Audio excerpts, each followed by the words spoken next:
Iran ఇప్పుడు ప్రపంచాన్ని వణికించడానికి నౌకా దిగ్బంధం చేసింది. వాణిజ్య నౌకలు అందులో 370 దాకా ఆయిల్ ఉన్నాయి.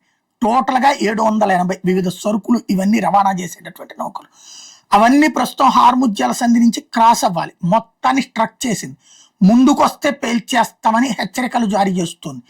అదే సందర్భంలో అక్కడ వాళ్ళ ఇవి జామ్ చేసి పడేసింది. వాళ్ళ జీపీఎస్లు పెను సంక్షోభంలో ఉన్నాయి. ఇప్పుడు ఆ షిప్స్ ముందుకొస్తే అందులో యూరోపియన్ యూనియన్కి, అమెరికాకి, భారతదేశానికి ఆయిల్ సప్లైలు ఉన్నాయి. ఇట్లా సేమ్ టైం మిగతా వ్యవహారాలు ఉన్నాయి. టోటల్గా జల దిగ్బంధం చేస్తూ పక్కన అమెరికానేమో ఇరాన్ నేవీని సర్వనాశనం చేసేసాం, దాన్ని లేపేశామని చెబుతుంది. మరి అదే నేవీ ఇక్కడ జల దిగ్బంధం చేసింది. ఇదివరకు అయితే హౌతీలు అటు వస్తున్న షిప్పుల మీద దాడి చేయడం జరిగేది. ఇప్పుడు అట్లా కాదు. మరి ఎలా అడ్డుకుంటున్నారు? ఇప్పుడు అమెరికా ఏం చెప్తోంది? హార్ముజ్ జలసంధిని వైపు నుంచి వచ్చేటువంటి వాణిజ్య నౌకలకి ముందు వెనక అమెరికా ఎస్కార్ట్ ఉండి ఎయిర్ డిఫెన్స్ సిస్టమ్స్తో ముందుకు చేస్తాడు. కానీ దానికి బోల్డ్ అంత ఖర్చు అవుతుంది. బోల్డ్ అని యుద్ధ నౌకలకి అది ఒక నిరంతర ప్రక్రియగా సాగిపోతుంది.